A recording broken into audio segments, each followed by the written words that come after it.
What I'm looking for in a bank is one that's looking out for me, like NBT. I want a relationship and a team that supports me in my dreams. And when life gets challenging, I need a bank that's focused on what matters. Not to mention one that's been top rated by Forbes in trust, customer service, financial advice, and more. That's why when it comes to meeting my banking needs, it's always NBT. Learn more at nbtbank.com. Member FDIC Equal Housing Lender.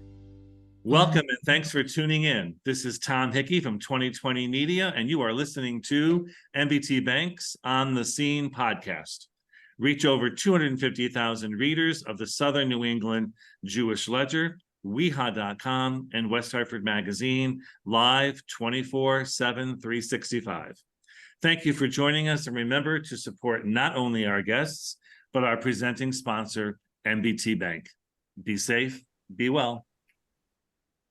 All right, this is Bob Carr. I'm interviewing Chris Conway, and of course, I just figured out how to say your last name, Kate. So, Kate, give me your last name again. Cobes. Kate Cobes. Cobes. All right, thank you very much. I am hard to believe that I'm actually on the board of the Chamber of Commerce of West Hartford. I should know how to say that, but at the end of the day, we'll get that straightened out. So, Chris, I'll start with you. If you can give me a little bit about your background, how you ended up at the West Hartford Chamber, what your current position is. Sure. Thanks, Bob. So, as you mentioned, my name is Chris Conway, and I'm the president and CEO of the West Hartford Chamber of Commerce. I'm coming up on my 5-year anniversary in a leadership role. I started 5 years ago as executive director and was promoted to president and CEO in the spring of 2022. Prior to that, most of my professional career was with Barnes & Noble, mostly in field management positions over about a 20-year period. And when I left that, I went into the insurance business, which was an industry that treated my father very well for many decades. And it was through that I discovered chambers of commerce and what they did, how they functioned.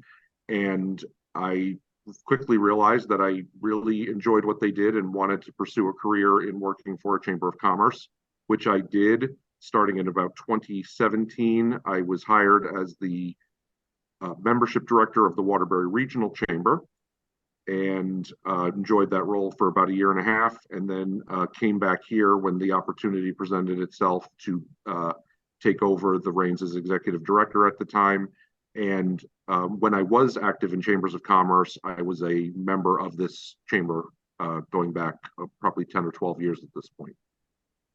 Great. And Kate, how did you end up getting into this and doing this for a living? All right. So, Kate Cobes, I am the Director of Development and Programs for the West Hartford Chamber. And I started out in outside sales. When I finished my degree in business management, I went into sales, predominantly in the local ad game.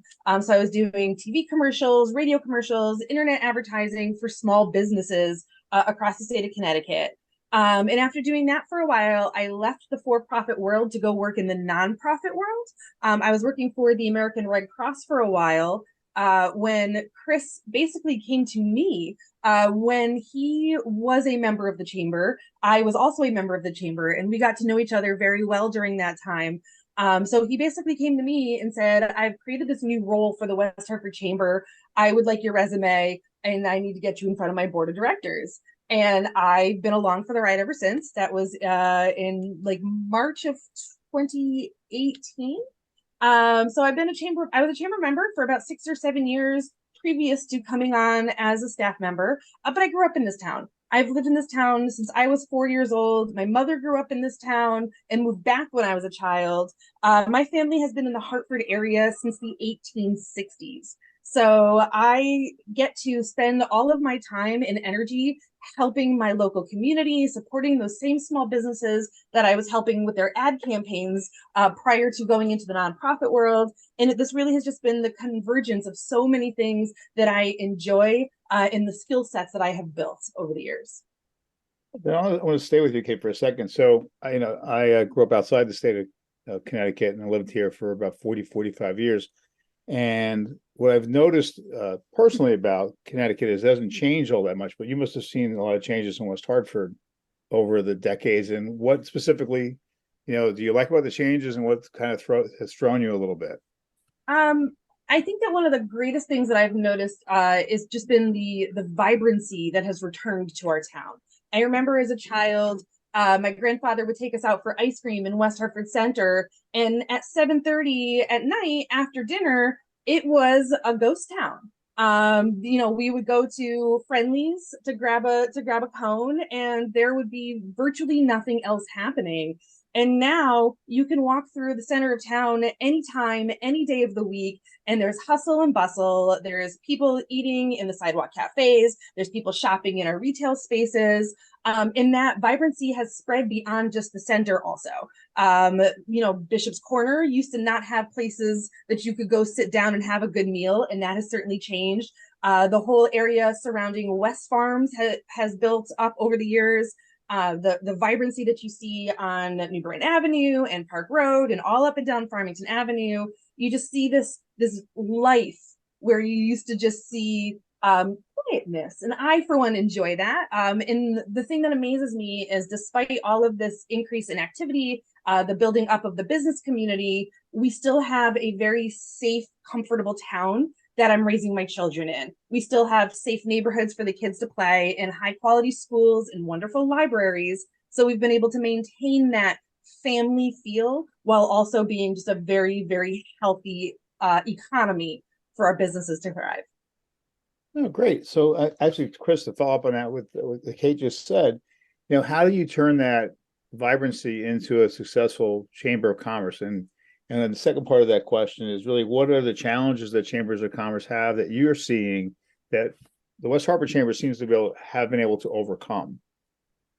Yeah, so I'll take the first part of that question, and just kind of give you a little bit of rundown of the chamber itself. So we're, relative size, we're actually a rather large chamber, considering we're quote unquote a single town chamber, which is a little misleading.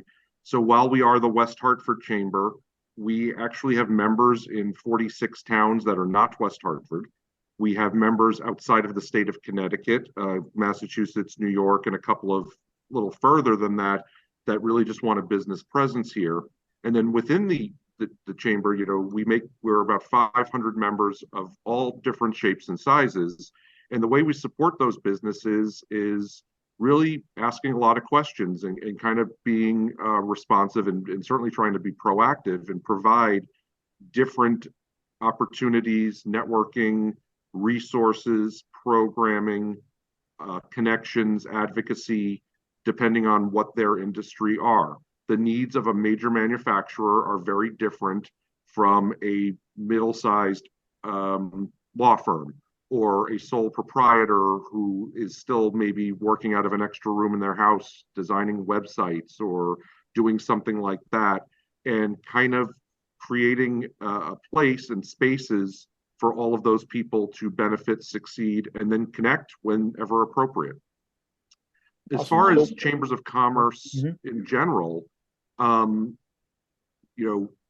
kind of goes back to what Kate said. The vibrancy of West Hartford, the chamber sees the benefit of that in the engagement we have with our businesses. So this is a very desirable place for people to move a business, or if they started a business here and they have the opportunity to grow, we see a lot of them expanding within our borders. So they go from one small footprint to maybe a larger footprint, or they take over a second building or something like that.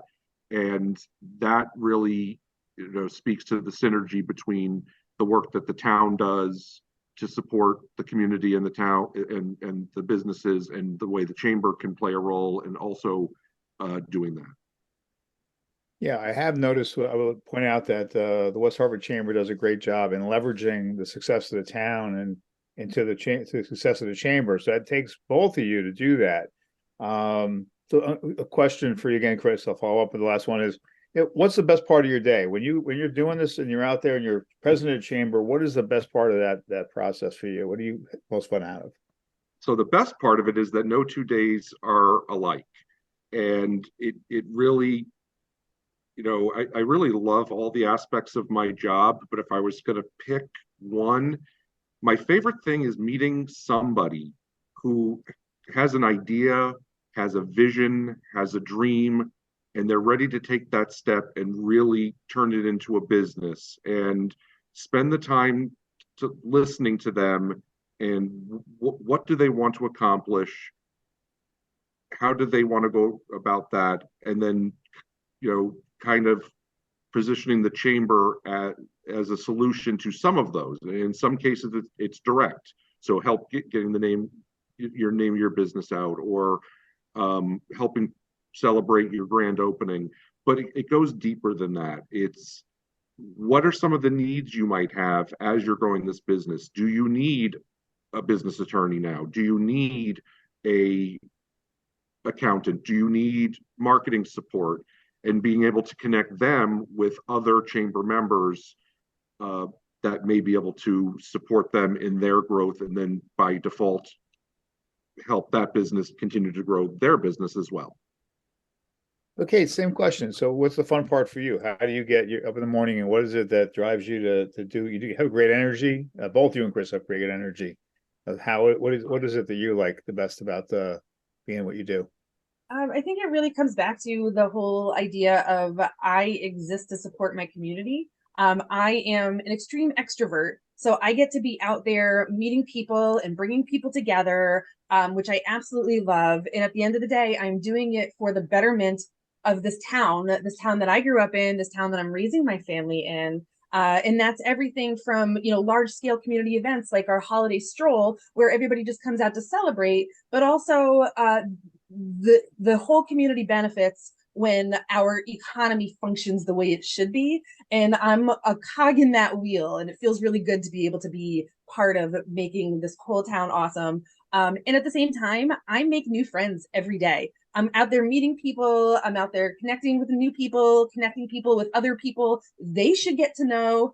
I am, for lack of a better term, I am a professional Yenta now. It's awesome. That's great. So I'll stick with you, Kate, just for, I don't want to let both of you to chime in on this as well. What is a common misconception about chambers of commerce, and what do people not understand, and what do people think about before they really get to know you? I think a lot of people think that chambers of commerce are networking events. We are not only a networking event organization and referral source. There's so much more that we do other than, we do tons of events. We host over 100 networking events every year. But on top of that, we also have our marketing opportunities, and we have our advocacy programs in the committees that you can join to meet other people who are like-minded, whether that's young professionals, our minority business network, economic development, whatever it is that interests you. We try to create something for you to find within us. So I do hear a lot, but I don't have time to go to networking events. Well, again, with 100 events a year, probably something fits into your busy schedule. But we do so much more than just our networking events. Absolutely. So, and Chris, same thing. What do you find are the misconceptions of what a chamber of commerce is? Yeah, so it's very similar to what Kate said. One that's very simple to address is people think we're part of the town as a town entity. And we are not. We are a self-sustaining, freestanding, not-for-profit 501c6 organization. So we are not an entity of the town. We work very closely with the town, specifically the town manager's office, the mayor's office, and certainly the economic development department. But that would be the first thing. And then, kind of just to go a little deeper with what Kate was saying, is there's a misconception that if you go to say our AM Connections event, that if you're a large business and somehow you found yourself there, your perception might be that the chamber is all smaller sole proprietor businesses. And then if you were to go to our economic development committee, you would think that the chamber is nothing more but banks and developers and large stakeholders. And both are true. We're not just one, we're both. And it really just depends on where you think you need to be to make the connections you need to make. So that's probably the biggest thing, is just they don't see the whole picture. And one of the things we have here, we have many committees, as Kate mentioned. One is our membership committee. And really the membership committee's job is to welcome the new members and certainly work with our existing members.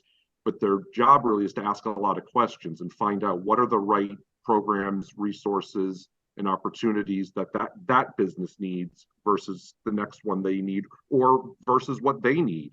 You know, if they're a small business owner, they are going to benefit from certain things. But if they're talking to a manufacturing company, it's going to be different things. Some of them would be the same, but a lot of the resources would be different depending on the industry and size of the business.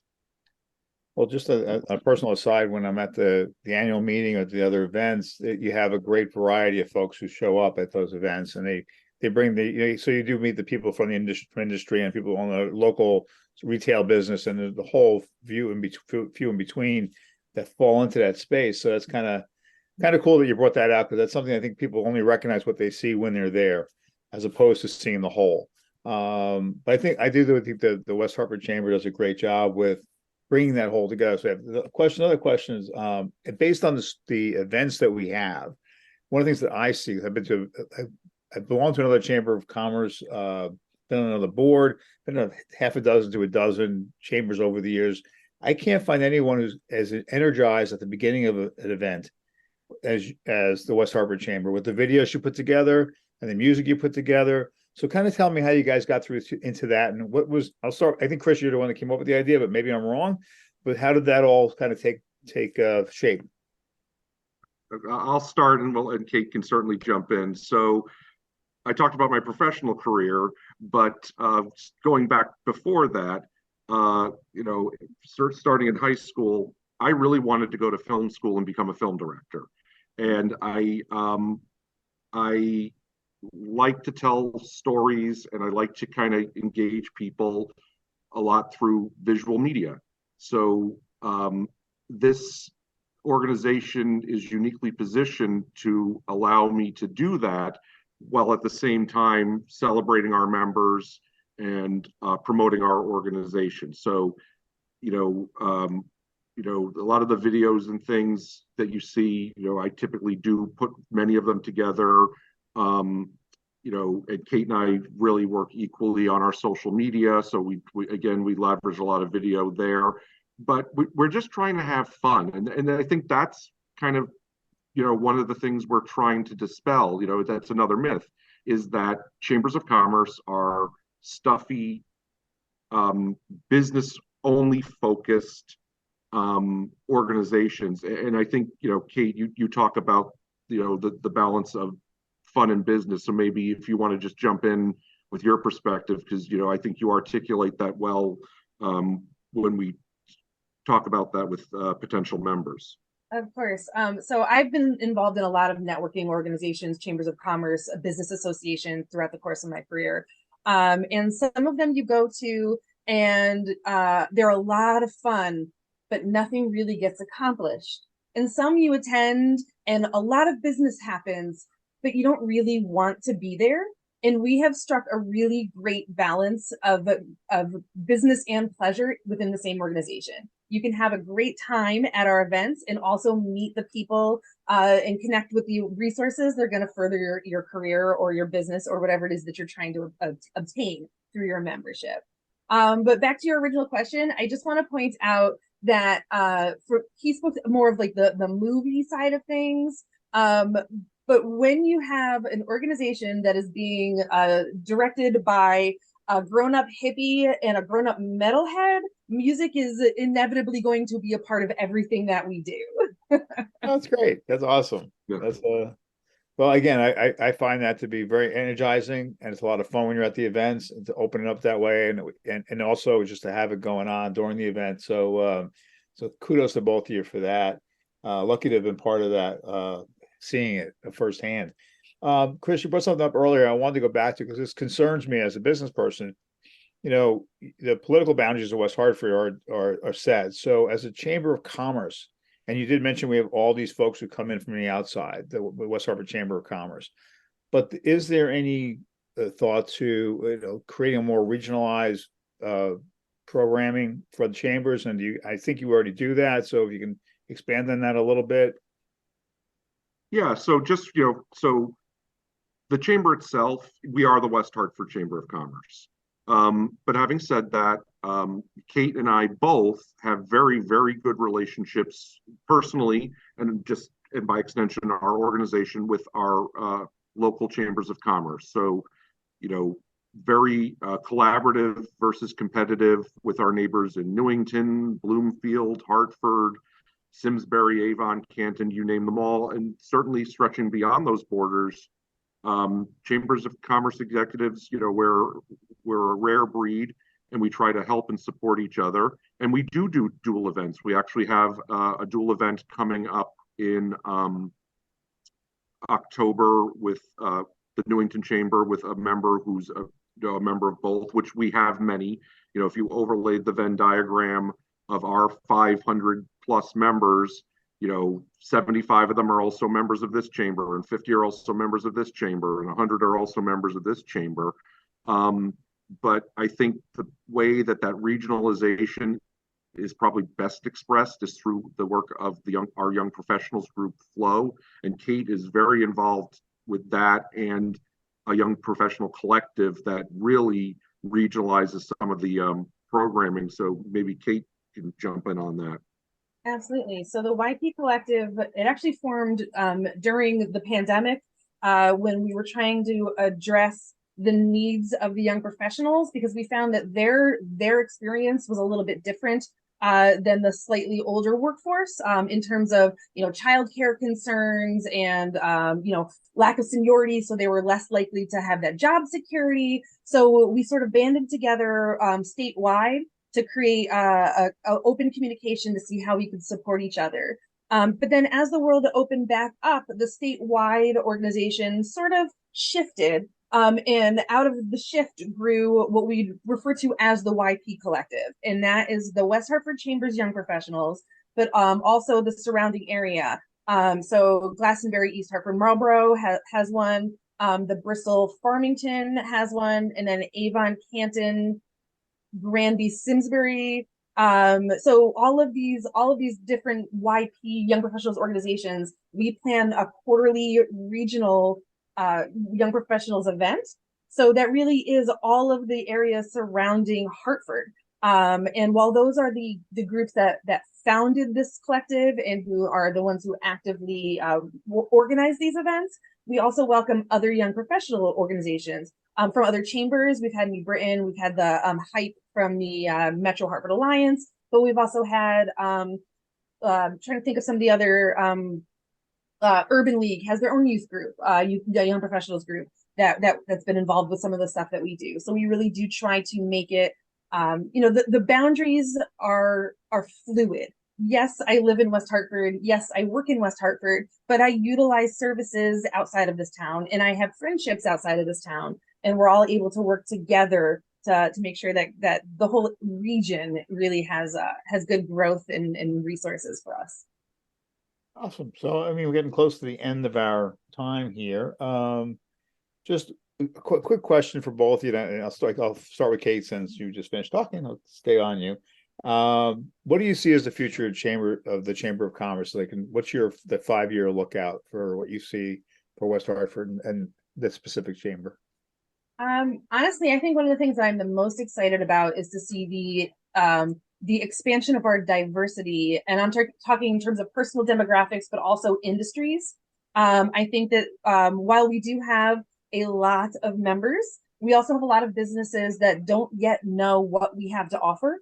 And there's a lot of opportunity for some businesses that may not know that the table exists to be able to pull up a chair and see what we have.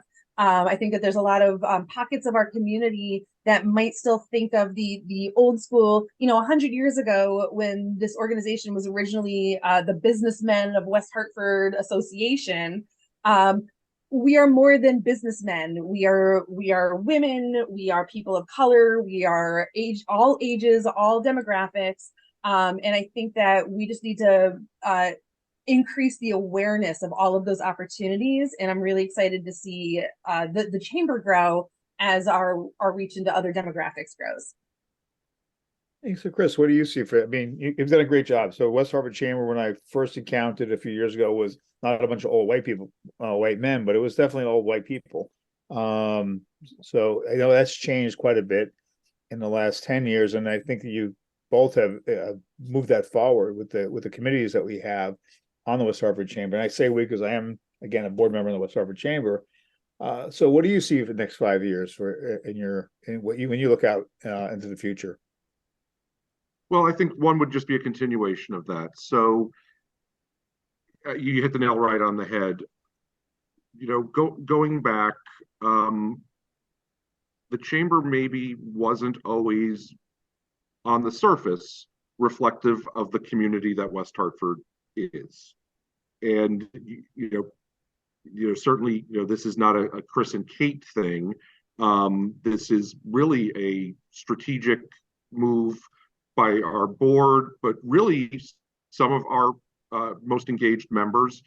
Our minority business network, which was an idea from a existing chamber member and now board member and actually first vice chair Christopher Clark, grew out of a need. So I think for the next 5 years, we will continue to grow, but not be responsive, but try to get ahead and be proactive of what are the needs, how does business evolve, and be the organization of choice in the region for businesses that want to engage. If you look at pre-COVID, some of our morning breakfast things were maybe a little bit better attended, but that's because people would come and then go to the office. Some people still don't go to the office. They're working from home. So how do we shift the narrative to meet them where they're at and make sure we're still supporting them and creating opportunity for them? I think, over the next 5 years, we will continue to grow. We will continue to add new programs, new resources, and, just be that organization that is there to support our business and our community. I do find being on the other side of the screen here, a lot of times that the West Hartford Chamber does a tremendous job with social media outreach and using the new social media that's out there. So we'll make this the last question for both of you, and then we'll finish up. But how do you embrace that and then embrace the new changes? Like, so when 5 years ago when you started, TikTok didn't exist, but now it's here, and we're using different channels to reach out to people. Can you just bring us through that, your thought process and the map by which you guys follow to get through that? I'll start, and I'll leave the TikTok talk to Kate, since that was her initiative. But we took over a very, very well-established, strong organization.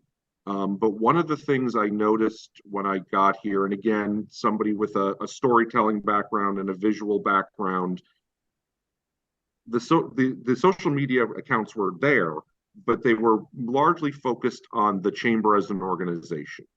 And, what I said to Kate and then Jesse at the time was, let's look at this and kind of apply the 80-20 rule to it. So 80% of the content that goes out on our social media, whether that's Instagram, Twitter, LinkedIn, Facebook, there was no TikTok at the time, really should be about our members. It could be about our members collectively. It could be about an individual member. We stopped in and had a cup of coffee and we took a picture or shot a video. Somebody got an award, in their industry. We share that information. And then the 20%, can be about, who we are, what we do, what we've got going on. And for 5 years now, that's more or less how we've run it. And I believe that has been successful in celebrating our members through our channels. But TikTok is a little bit of a different beast, and like I said, Kate was there, and while this is a podcast, we are doing this on Zoom, and I just saw our one of our TikTok administrators walk behind Kate at her house. So Kate, you want to talk about that? Yeah, I saw an opportunity that the chamber hadn't yet seized on. And like Chris said, we inherited a healthy social media presence. We just sort of refocused it a little bit. But TikTok just wasn't there. And I know that people are using it successfully to reach an audience that they're unable to reach anywhere else. And ultimately, social media as a marketing tool, the whole point of marketing is to access your audience where they are. So finding where your audience is and meeting them in those places. And so I saw this untapped potential in the TikTok market. But I, had no idea how TikTok operated. So I tapped my own preteen because she has a lot of experience with TikTok. So she showed me how to use the app. She helps me edit the videos. So I told her that when she applies to college someday, she can put Chamber of Commerce social media manager on her resume, because by that point she'll have been doing it for a number of years. But yeah, each social media platform has their own audience and their own vibe. And so we just try to make sure that we're curating the message to align with that particular product.